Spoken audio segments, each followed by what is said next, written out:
네, 여러분 안녕하십니까? 마태복음서 135강입니다. 오늘은 마태복음서 22장 23절에서 33절의 말씀입니다. 같은 날 사두개파 사람들이 예수께 와서 부활이 없다고 주장하면서 예수께 말하였다. 선생님, 모세가 말하기를 어떤 사람이 자식이 없이 죽으면 그 동생이 형수에게 장가들어서 그 후사를 세워주어야 한다 하였습니다. 그런데 우리 이웃에 7 형제가 있었습니다. 마지가 장가를 들었다가 자식이 없어 죽음으로 아내를 그의 동생에게 남겨놓았습니다. 둘째도 셋째도 그렇게 해서 7이 다 그렇게 하기에 이르렀습니다. 맨 나중에는 그 여자도 죽었습니다. 그러니 부활 때에 그 여자는 누구의 아내가 되겠습니까? 7이 모두 그 여자를 아내로 맞아들였으니 말입니다. 예수께서 그들에게 대답하셨다. 너희는 성경도 모르고 하나님의 능력도 모르기 때문에 잘못 생각하고 있다. 부활 때에는 사람들은 장가도 가지 않고 시집도 가지 않고 하늘에 있는 천사들과 같다. 죽은 사람들의 부활을 두고 말하면서 너희는 아직도 하나님께서 너희에게 하신 말씀을 읽어보지 못하였느냐? 하나님께서는 나는 아브라함의 하나님이요 이삭의 하나님이요 야곱의 하나님이다 하고 말씀하셨다. 하나님은 죽은 사람의 하나님이 아니라 살아있는 사람의 하나님이시다. 무리는 이 말씀을 듣고 예수의 가르침에 놀랐다. 오늘 본문 시작할 때 보면 같은 날이라고 되어 있습니다. 지난주에 했던 바리새파 사람들이 헤롯 당원들과 함께 세금 문제를 가지고 예수님을 올가미에 걸려 넘어지게 하던 바로 그날에 곧바로 사두개파가 또 부활 문제를 가지고 예수님과 논쟁을 한다고 하는 거죠. 사두개파 사람들은 예루살렘의 제사장 귀족들 그리고 평신도의 귀족들이 만든 하나의 정치 종교적 결사체, 정치 종교 카르텔을 이루고 있는 기득권 계층이었죠. 유대 정치 권력을 거의 독점하고 있었습니다. 이들은 정치적으로는 로마와 결탁하는 타협주의 자세를 취해서 사실은 평민들에게 대단히 미움을 사기도 했습니다. 종교적으로는 바리새파와는 달리 구전율법은 믿지 않고 모세 오경만을 경전으로 인정합니다. 사두개파 사람들은 모세 오경에서 부활신앙을 찾을 수 없기 때문에 모세 오경만 찾으면 사실은 부활신앙에 대한 내용이 언급되지 않죠. 그래서 부활신앙을 받아들이지 않습니다. 물론 예언서나 성문서에는 부활신앙의 단초가 나타납니다. 이사야서 25장 8절이라든지 26장 19절 또는 에스겔서 37장 너무 유명한 에스겔 30장은 너무 유명한 장이죠. 여러분 마른 뼈들이 살아나는 그 환상 말이에요.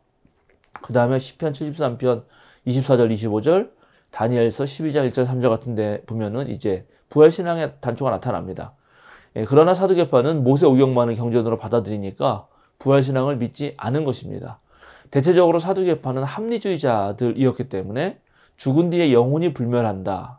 그리고 저 세상에서 상이나 벌을 받는다라는 그런 사상에 대해서도 부정적 입장을 취하고 또 천사들의 존재도 부정하는 사람들입니다. 그러면서 오늘 이제 7 형제가 모두 한 아내를 맞이하게 되는 그런 인위적인 상황을 설정해서 부활신앙이 터무니없다 하는 걸 보여주려고 합니다. 그 형제 중에 그 아내가 죽으면 다른 형제가 그 아내와 결혼을 해서 대를 이어주게 하는 그런 시형제 결혼법이 있습니다. 또는 형사취수제라고 하는 이것은 땅이 그 핏줄로 내려가고 그렇게 핏줄로 내려가야지만 땅의 분배가 평등하게 이루어지기 때문에 평등사회를 이루고 여성을 보호하기 위해서 만든 법이라고도 할 수 있습니다. 그런데 오늘 이런 인위적인 상황을 설정하는 사두개파 사람들을 보면은 이 사람들이 얼마나 잔인한 사람들인가를 역으로 보여줄 뿐만 아니라 그들의 신앙 또한 얼마나 편협한가를 보여줍니다. 한 여성이 7 형제의 아내가 되는 상황을 여러분 한번 상상해 보시죠. 그 여성의 고통과 그 여성이 남편을 맞이할 때마다 남편이 죽는다는 상황이라고 하는 것은 이 여성이 가지고 있는 상실감과 그 다음에 벌어지는 그런 엄청난 괴로움과 고통에 대해서는 아주 일말에 또 눈곱만큼도 염두에 주지 않는 그런 설정 아닙니까? 동시에 오늘 예수님은 사두개파들에게 너희는 성경도 모르고 하나님의 능력도 모른다라고 말합니다. 그러면서 사두개인들이 인정하고 있는 모세 오경 중에 출애굽기의 말씀으로 첫 번째 부활을 증거하죠. 우선 모든 유대인들은 하나님은 죽은 사람의 하나님, 지금 죽음의 하나님이 아니라 생명의 하나님이고 살아있는 사람의 하나님이라는 사실을 아주 철저하게 믿고 있었습니다. 그러니까 하나님이 모세에 나타나셨을 때 자신을 소개하면서 나는 아브라함의 하나님이요, 이삭의 하나님이요, 야곱의 하나님이다 이렇게 말씀하신다면, 그러면 당연히 하나님은 살아계신 자의 하나님이니까 아브라함과 야곱과 이삭이 지금까지 살아있다라고 이해할 수 있다는 거죠. 그래서 바로 여기에서 부활 신앙이 어떠한 단초를 읽어낼 수도 있다 하는 것이 예수님의 주장입니다. 그러니까 사두개파가 성경을 옳게 읽었다면 이 구절을 통해서도 부활을 믿었어야 된다 하는 것이 예수님 생각이죠. 실제로 또 모세 오경에 보면 하나님이 보내신 천사들도 등장합니다. 그런데도 사두개파는 이것도 받아들이지 않는 거죠. 사두개파가 성경을 따른다고 하지만 자기들 마음에 맞게 취사 선택했다는 사실을 알게 됩니다. 또 두 번째, 예수님은 사두개파들이 하나님의 능력을 모른다라고 말합니다. 실제로 하나님은 죽은 사람을 살리시는 분이죠. 예수님께서도 스스로 되살아날 것을 증언하셨죠. 그렇게 예수님 미리 말씀하신 것도 사실은 하나님이 자신을 죽음에서 건지실 것이라고 하는 그런 신뢰와 믿음과 또 하나님의 능력을 믿었기 때문입니다. 그러나 사두개파들은 이것 또한 믿지 않는 거죠. 결정적으로 사두개파는 죽음이 무엇인가, 죽음 다음에 부활은 무엇인가, 또 하나님의 능력에 대해서도 깊이 알지 못했기 때문에 결과적으로 자신의 합리적인 이성, 그리고 당시 사람들이 생각했던 세상의 논리와 원리를 가지고 죽음 이후의 삶을 추측하는 거죠. 그런데 오늘 예수님은 부활한 이의 몸이 천사와 같아지고 그때의 삶은 이 생의 삶과는 달리 장가드는 일이나 시집가는 일이 없다라고 말씀하십니다. 이 말씀은 사실은 우리 부활신앙에 있어서 매우 중요한 말씀입니다. 바울사도가 썩을 몸으로 태어났지만 썩지 않을 몸을 입을 것이다 라고 말씀하신 것처럼 예수님이 이제 부활 이후의 삶의 문제는 이 세상에서의 삶의 문제와 전혀 다른 논리를 가진다라는 것을 증언해 주시기 때문이죠. 자, 예수님의 이 말씀을 듣고 사두개파가 자신들의 잘못된 신념을 바꿔야 되는데 그랬는지 안 그랬는지는 오늘 사실 알 수 없지만 사람들은 예수님의 이 말씀을 듣고 감탄했다 이렇게 나오죠. 저는 오늘 이 말씀을 읽으면서 오늘날 현대인들도 사두개파 같은 생각을 하지 않을까? 그런 생각을 해봅니다. 특별히 오늘날은 자본주의 사회이고, 즉 돈이 최고죠. 그리고 유물론적 실증주의, 즉 물건으로 눈에 보이는 어떤 것만을 믿는 그런 것에 경도되어 있습니다. 게다가 사두개파처럼 정치 지배층이어서 현실에서 잘 먹고 잘 사는 사람들이라면 굳이 죽음 이후에 더 좋은 세상을 바랄 필요가 없겠죠.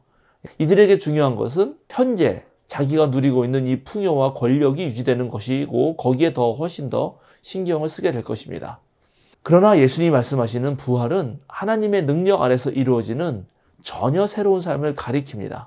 하늘나라는 우리를 위해서 준비된 죽은 다음에 가는 어떤 장소를 뜻한다기보다는 하나님께서 계획하시고 실행하시는 전혀 새로운 삶, 우리 사회처럼 고통과 또 계급 질서가 있고 폭력과 억압이 만연하고 착취와 약탈이 일상적인 삶이 아닌 전혀 다른 새로운 삶의 비전을 말하는 것입니다.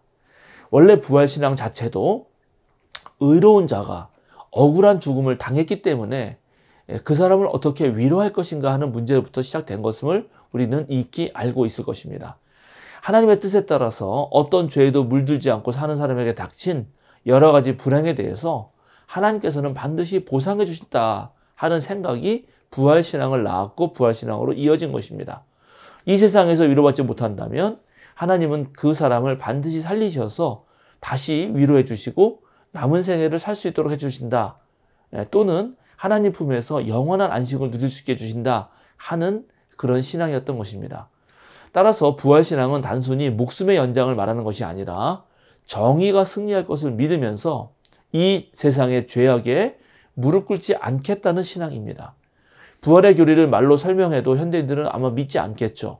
그러나 부활신앙은 우리 그리스도인들에겐 희망과 소망을 주는 신앙입니다. 부활신앙 덕분에 우리는 의로움을 행하다가 오는 고통에서도 좌절하지 않습니다. 우리는 죄의 유혹에 넘어가지 않고 우리는 불의에 굴복하지 않는 힘을 얻게 됩니다. 지금 당장 어두운 시대가 계속 펼쳐진다 하더라도 정의로운 시대가 될 것을 믿으면서 또 그것을 희망하면서 죄악에 물들지 않으려고 노력하는 그런 것이 바로 부활신앙이기 때문에 우리는 바로 그런 부활신앙을 간직하는 것입니다. 오늘 예수님께서 사두개파들을 혼내주면서 너희는 성경도 모르고 하나님의 능력도 모른다 하는 말씀을 우리는 깊이 생각해 봐야 될 것 같습니다.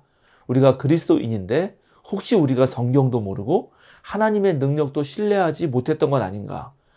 어떨 때 우리도 하나님 말씀보다도 세상의 가치와 지식에 더 치중한 적이 있고 하나님의 능력보다도 돈이나 권력, 인맥 또는 자신의 능력을 더 믿었던 그런 때도 있는 것 아닌가 생각하는 것입니다. 우리가 하나님의 관점에서 세상을 바라보고 정말 성경 말씀을 깊이 마음에 새기고 그 말씀을 우리들의 삶에서 실천하다 보면 정말 우리는 세상과 다른 기준을 또 다른 가치관을 갖게 될 뿐만 아니라 그런 가치관으로 인해서 세상 사람들이 너무나 쉽게 빠지는 그런 실수와 잘못, 돈과 권력의 유혹에 넘어가지 않을 것이고 그렇다면 우리의 고통도 훨씬 줄어들 것이고 이 세상도 훨씬 더 나아지는 그런 결과를 맺겠죠. 제가 군대를 제대하고 집에 왔을 때 마침 저보다 한 5, 6개월 먼저 제대했던 한 고참으로부터 전화를 받은 적이 있습니다. 자기가 현장에서 열심히 일을 하고 있는데 자기를 한 일주일만 도와주면 좋겠다는 것입니다. 그래서 제가 뭐 아르바이트도 할 겸 또 뭐 좋았던 고참의 말 들을 겸 한다고 하고 갔죠. 막상 가보니까 이게 다단계 회사인 거예요. 바로 돌아오려고 했는데 또 그 고참이 그냥 뭐 한 번만 듣고 와달라 또 부탁해가지고 그래 그럼 약속도 한 거 있으니까는 내가 하루만 더 들어보겠다. 그래서 이제 제가 한 3일 정도 다단계 사람들하고 먹고 자고 하면서 지냈던 적이 있습니다. 근데 내용이 돈을 추구한다면은 깜빡 넘어가겠더라고요. 뭐 그것 때문에 돈 번 사람들이 나와서 막 강연을 하는데 보통 달변이 아니었습니다. 그러나 저는 그 고참과 약속한 3일을 보내고 나서 거기에 좀 책임자급 되는 사람들과 대화를 하고 나서 거기를 빠져나왔습니다. 제가 그때 강력하게 말한 것이 있습니다. 나는 돈에 관심 있는 사람이 아니다. 그래서 사람들이 막 계속 저를 설득하려고 하는 거예요. 그래서 제가 나는 예수님 하나님 믿는 사람인데 너 나가서 그럼 교회를 가자. 지금 네 다단계보다 훨씬 더 돈을 많이 벌게 해주겠다. 그랬더니 그 사람이 나를 안 따라오는 거예요. 자기가 못 믿겠다는 거예요. 그래 나도 너처럼 니네들이 말하는 그 돈을 단박에 번다고 하는 걸 못 믿겠다. 네가 나를 안 따라오는 것처럼 나도 너를 따라가게 하지 마라. 그렇게 생각하지 마라. 그리고 제가 빠져나왔습니다. 만약에 제가 하나님 말씀에 무지하고 또 세상에 돈을 추구한 사람이었다면 이렇게 하면 돈 많이 벌겠네 하고 넘어갈지도 모르죠. 우리도 자칫 잘못하면 하나님 말씀을 잊고 세상의 습관과 간습에 따라가기 쉽습니다. 말씀도 믿지 못하고 하나님의 능력도 믿지 못하면 또 그 믿음이 더욱더 얇아집니다. 그러나 우리가 말씀을 믿고 하나님의 능력을 믿는다면 세상에서 승리할 것이고 또 죄의 유혹을 물리치는 일이 많아질 겁니다. 그러면 그럴수록 말씀이 얼마나 깊이가 있는가 또 하나님의 능력이 얼마나 대단한 것인가를 여러분 더욱더 느끼게 될 것입니다. 자, 오늘 말씀 여기서 마치려고 합니다. 정말 말씀에 깊이 뿌리 내리시고 하나님의 위대한 능력에 힘 얻으셔서 그렇게 하루하루 힘차게 살아가시면 좋겠습니다. 그러면 여러분 다음 주에 또 뵙도록 하겠습니다. 늘 좋아요와 구독 부탁하고 또 많은 분들에게 우리 생명사랑학교 유튜브 소개해 주시기를 다시 한번 부탁드립니다. 감사합니다.